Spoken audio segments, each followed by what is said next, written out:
Bitcoin's key selling points. There are 5 key selling points. Number 1, it's electronic cash, digital currency. So it's not something of a physical currency that is stored in a bank. It's digital currency. So people know that if you buy it in China, then you can come to US and sell it in US. If you bought it in Belgium, you can sell it in Italy. It's as simple as that. You don't need to carry it with a huge bag and stuff. Therefore, the number 1 selling point is it's electronic cash, digital currency. The number 2 point is no third party or central point.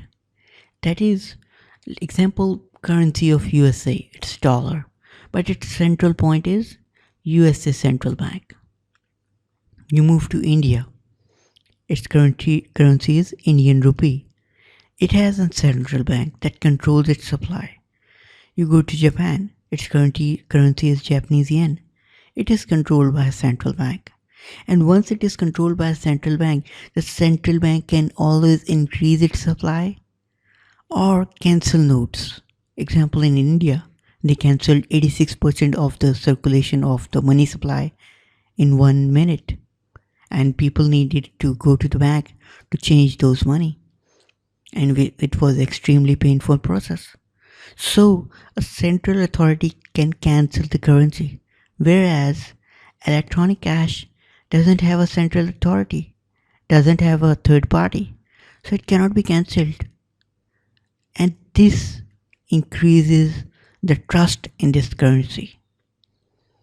As no government intervention or permission is required.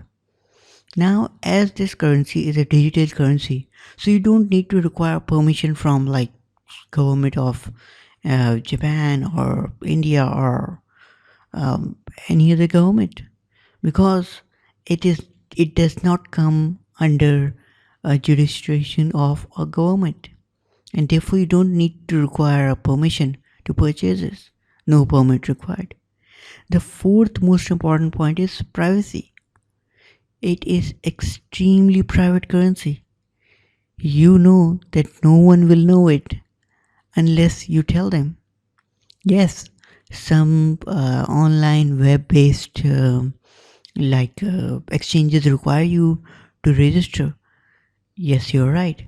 But if you buy it from, let's say, a private wallet, a private person, no one might know. Even the ones, the exchanges, they are like storing information for that current exchange. They cannot store it for any other like stuff. And for every transaction, you create a new Bitcoin address. So it's really hard for the government to trace all those points, all those numbers. It's extremely difficult, and that makes it extremely a private currency. And the 5th most important point is it's virtual currency. You don't need to grab a bag or like grab gold and store it someplace, put a guard there that no one steals it. It's extremely virtual. So you can store millions of dollars without needing a person to secure it. Thank you.